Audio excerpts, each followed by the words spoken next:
Hello folks, welcome back to another episode of Super Mario Galaxy. So in this episode we are continuing our adventure with Battle Rock Galaxy. Battle Rock Galaxy is the current galaxy we are working on. In the previous episode we did get one of the secret stars. The other secret star requires us to do a level in the third dome, therefore we can't get it yet. But it should become available later on. Then after this, then there's one more level. If I remember right, this is the one with the part where the gravity changes. So yeah. So in this episode, we're going to focus mainly on getting Dome 2 done and starting Dome number 3. And if we can get a certain level unlocked, we'll get ready to get 3 of the secret stars and be ready for them to become available. Because with the secret stars, I want to be able to collect them as much as we can, wherever possible. Because if we can get as many of the secret stars available as we can, then what it will do is it will just speed up the overall completion of the game. And if you can speed up the overall game completion, that will make it a lot easier in future episodes. It will also mean that stuff like massive clean-up episodes won't have to happen as often. We will still have episodes where we clean up like stuff that's either been missed or stuff that's like required for stuff. For example, I'm not going to like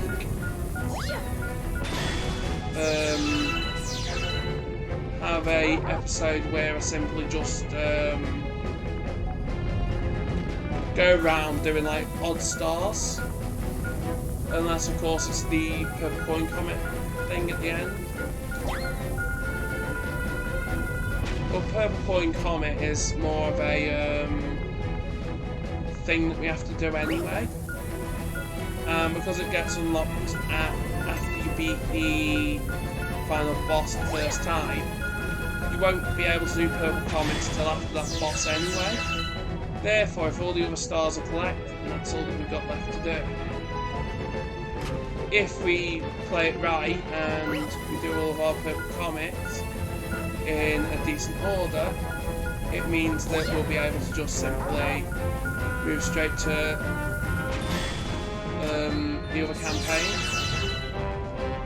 Once we've moved to the other campaign and beaten that one, then all that's left then is the final objective, which is literally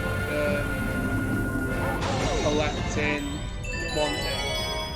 I'm not bothered about destroying the train trying to get 9 star bits, especially because of how many we got in the previous level. Plus as well, we've got quite a lot anyway in the hub. And the more stuff we get, the better. Because the more stuff that we can collect overall in this game, the better. But I'm not forcing, like... I'm not forcing us to, like, do irrelevant things. The whole goal with this series is simply just to play through the entire game and collect every single thing that you can get in it. Because yeah, it's a way to help people who may have never played this game before be able to collect everything. And the more stuff that you collect, better. Because the more stuff that's collected in the game, the easier it will be in the future.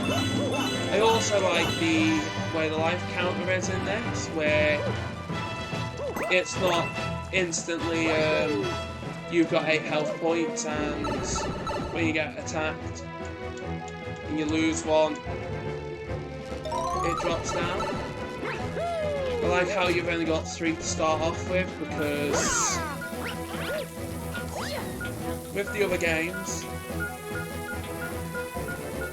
whilst the more open world, the levels are like a bit longer, the concept of it, where you've got like a lot less, like things to worry about in this one. It's a much more defined route. It's also a way that you can like play through the game and get like different things. It's good.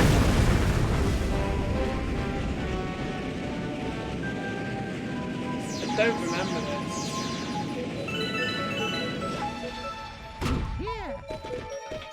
Because I remember it having a thing where you go into a pipe. Then also I remember the Top Man levels as well. And the thing is, I think either Top Man or the other one was on a different level.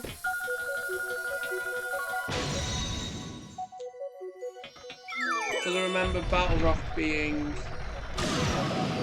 one of those galaxies that had a challenging boss, unless of course I'm getting confused with another galaxy in the game, which I could be, because it's been over a year since last time I played through it. There we go. 23 stars. We're not almost there, but we're almost to the end of this dome now. There we go. Battle Rock.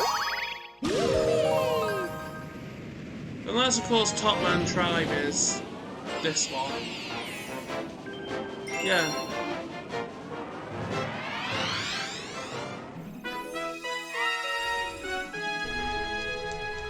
Because I remember the comic being the Daredevil version of it, where you literally, Yes. Okay, so it is the one that I remember then. Okay, so it must just be like, you've got the indoor bit, if I remember. I always used to think they were separate ones because it was like different things. But no, it's probably the same level. It's probably just me remembering it weird.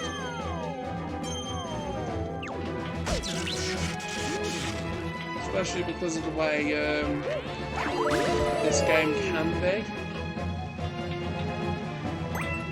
It's one of those games where you do remember elements of it. It's probably one of the most memorable Mario games. Yeah.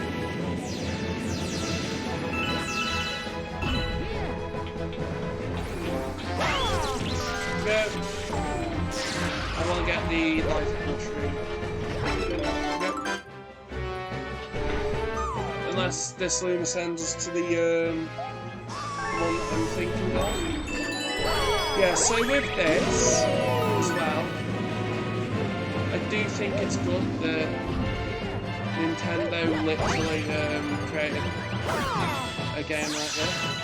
I also think it's good that Nintendo has, in Paper Mario Thousand Year Door, they corrected the translation of a character, because at the time of the original game's release, if they were to put a transgender character in the game that was officially stated to be trans, or heavily implied to be, there would be backlash from like governments and that, causing like games and that to get banned, especially because of the whole LGBT panic of the time. Which is a disgrace because Nintendo shouldn't really be like Nintendo. People would say shouldn't really be getting involved in like, real life situations. But at the end of the day, if Nintendo is being inclusive, one, it gives them more game sales. Two,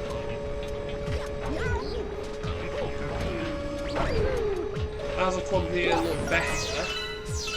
It's like Nintendo is trying to like be as representative as it can. Nintendo, as a company, care about their fan base, and especially with all the bad press that they've recently got with the whole emulation thing.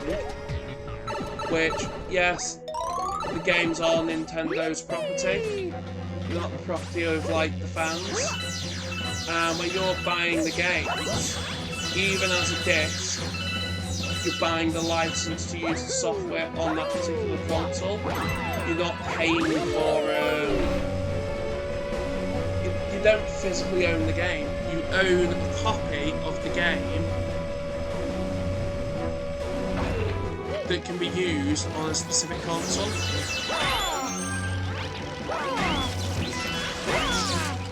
And the only emulation that should be allowed, in my opinion, is either emulation that's like emulation of games that are not being produced anymore and are like ridiculously expensive to buy as something to like purchase for yourself. Because like, yeah, if a game is like £500 to get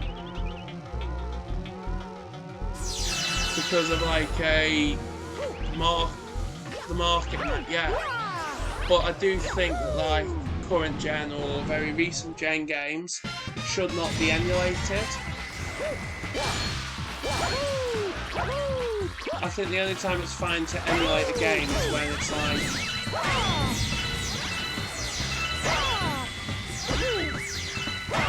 preserve them. Which, preserving games is something that people need to do. Somebody's online. Yep. And we've got the star. Now the comet is available for this level as well. Then that means, hopefully before we do Bowser, the comet is able to be done. Because we've got Hurry Scurry and then we've got Bowser. Then once we've done Bowser, we might even be able to start World 3. There we go. There we go. There we go. Come on.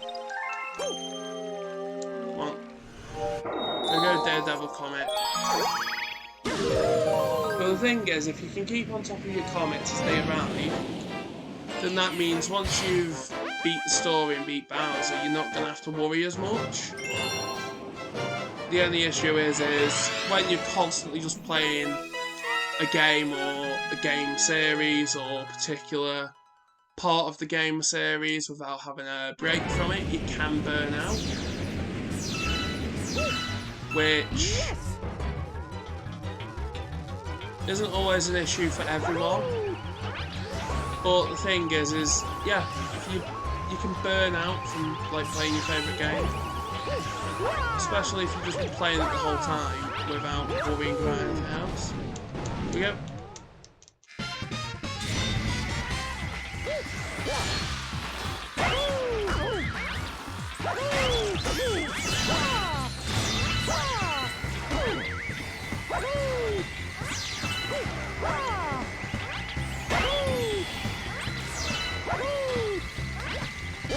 Go.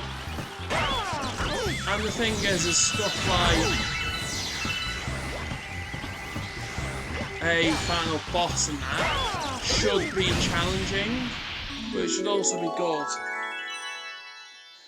And also emulation, back to that, emulation can ruin the experience of games. For example, Skylanders.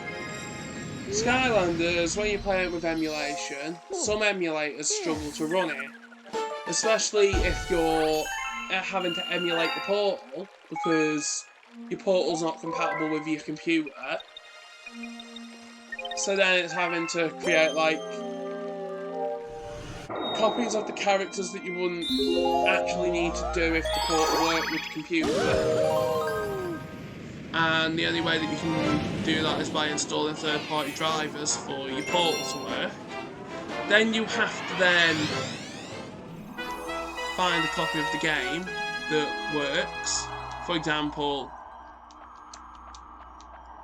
a copy of the game that one works with the emulator, but also has got all the data in it, because when you shrink the files in it and make them smaller for the purpose of simply just being like, we want to have this game on this platform, we want to be able to play Skylanders on, like, computer.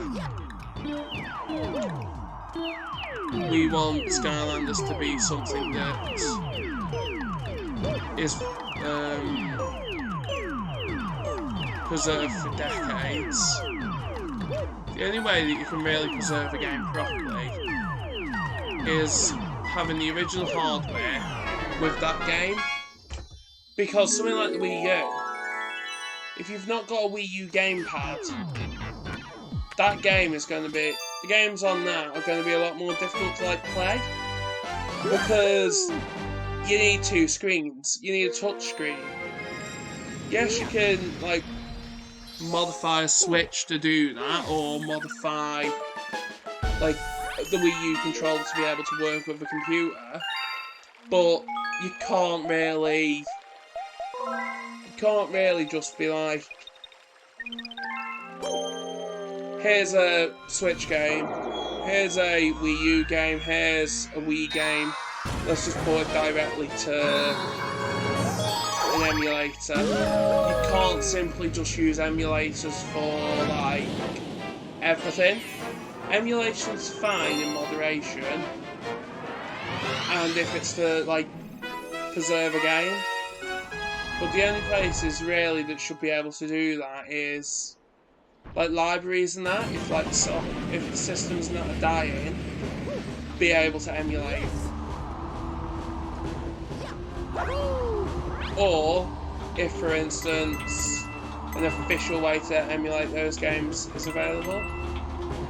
But also I do think that as more games are developed,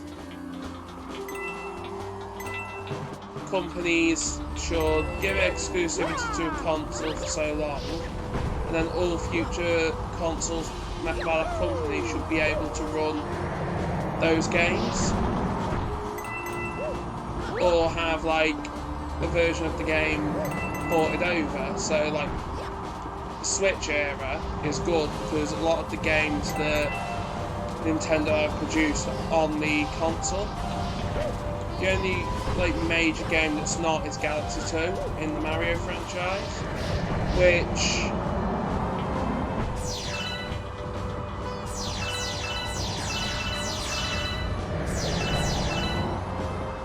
could be one because it is the most pirated game. Therefore, the value of Galaxy 2's has gone down a bit in that sense. Like, I'm not saying Galaxy 2 is a bad game because it is a really good one, but it is a shame that people ruin it. Here we go, Bowser's now going to try to destroy the platforms that go up. You want to get that mushroom. If you do get the mushroom, you do need to be quite quick on this part. Yeah, because the thing is, Nintendo needs to have a strict thing about emulation.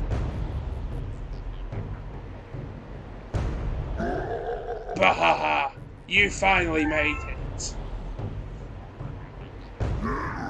just in time for me to stomp you into space bits.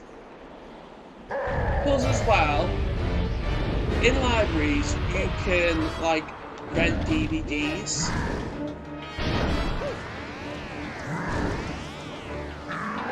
And also, like, you've got some services that have like ways to stream films. Like, if Nintendo were to like do something like that with Mario and the Wii and the Switch and everything, and have like,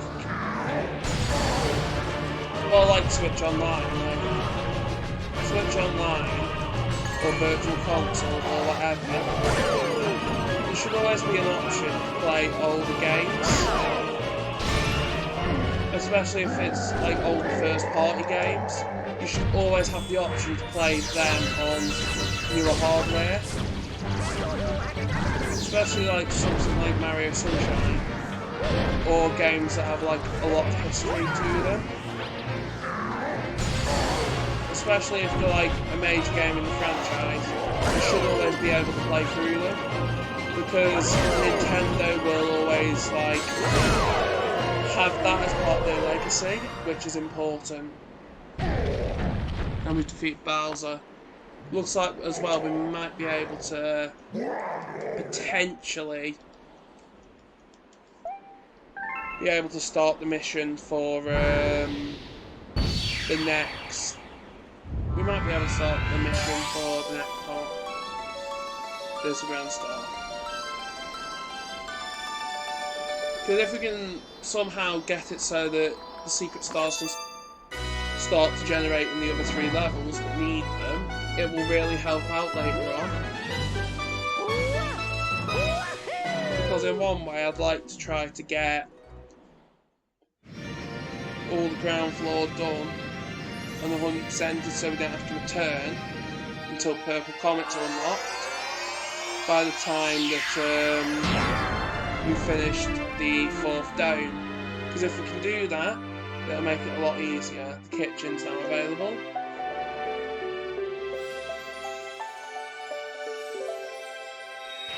There we go, the kitchen.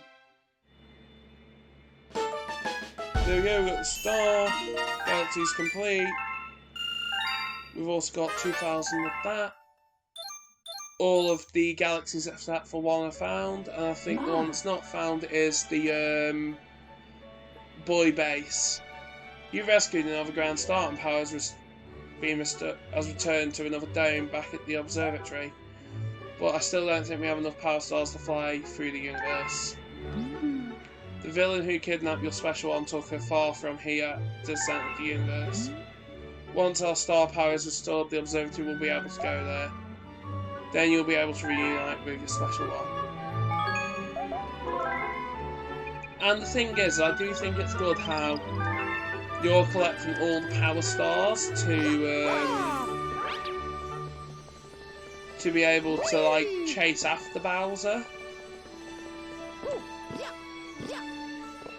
And yeah, so there's one galaxy in this one called Ghostly Galaxy, and once you've done your first star on that one, it gives you the ability to unlock 3 secret stars, and it is worth focusing on that. As well, I want to do the bubble one as well. In fact, let's go do the first level of this, then do the bubble one. No, we'll leave the bubble because of comets and that. I want to make it easier for us to do the comets.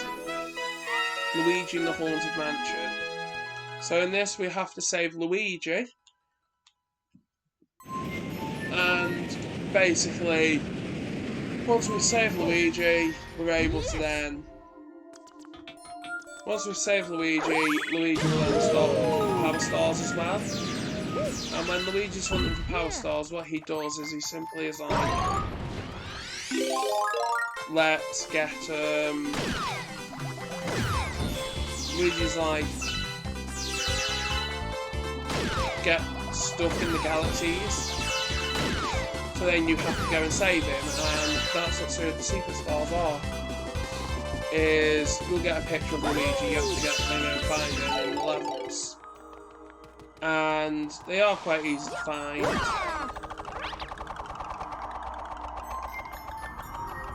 Because it tells you which galaxy he's in due to the question marks on the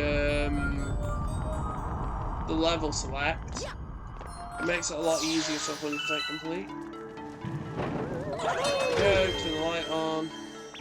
We want the boo to go into the light.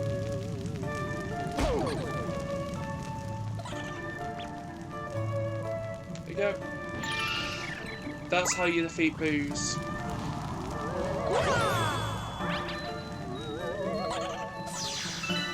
There you go, come on. There we go. And then before we carry on, we're going to smash all the boxes, just so that we've got the ability to, well, get star bits. And then in the next episode, we'll finish off this galaxy, and we'll also fully complete as much of the game as we can. Because the thing is I want to see, like, which series will have more episodes, Galaxy 1 or Galaxy 2. But I'm trying to be fair with them, so as we're playing through it, I'm just playing through it, and I'm not going to put, like, unnecessary stuff in the videos, just to see which of the two games does take longer to 100%. Because even though, yeah, I am more familiar with the first Galaxy game because it's older, it's the one I personally grew up with when I was younger. It also was a game that I played as a kid. And yeah, what we have to do is we have to take that into consideration, yes. But the thing is other than Perfect Run and the later and the green stars in that game, which were a lot quicker to get through than potentially the New Game Plus on this. Because the New Game Plus on each game is always the one thing that takes the longest or extends the playtime. And yeah, sometimes you've got like extensions that are not really needed. Come on. Come on. Let's get the key, let's get Luigi, and then, yeah. Let's get Luigi, and then once we've got Luigi, it's all good from there.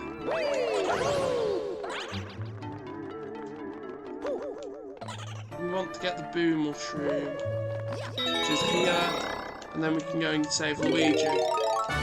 Luigi is scared of ghosts, so... which I think is funny, Luigi's own series is him exploring haunted mansions, yet he is scared of ghosts. Like, I know why Nintendo did that, it's because it's like, yeah, Luigi's scared and that, and it makes it funny. Bro, you finally came. I got lost with the toads, it was terrible. But I found the Power Star, so that makes up for it, right? Yeah. I remember I used to think that was going to be able to swap to Luigi because of him saying, oh, I'm hunting for Power Stars as well. Like, and the fact as well, I saw videos of people playing as Luigi in Galaxy. You have to 100% complete it to do that. There we go, 28 stars. There we go, star bits. The library's open. We're not going to do the storybook though, welcome back. I can see your brother from here. If you ask him, I bet he'll search for Power Stars. And I'm sure he has a lot to tell you, you should go and speak to him over there by the garage. This is the only thing that's worth doing, because once you speak to him, then he will start looking for, like, stars and that. Once he starts looking for stars and male toad's able to give you letters from him, it helps out. Bro, you're looking for power stars, right? Let me help. I think you might have missed one in Good Egg Galaxy. If I find it, I'll write you a letter. Keep your eye peeled for it. So, he's got one in Good Egg Galaxy, he's got one in Honey Hive, and he's also got one in a later level as well. So, thanks for watching this episode, and we'll see you in the next one. Bye!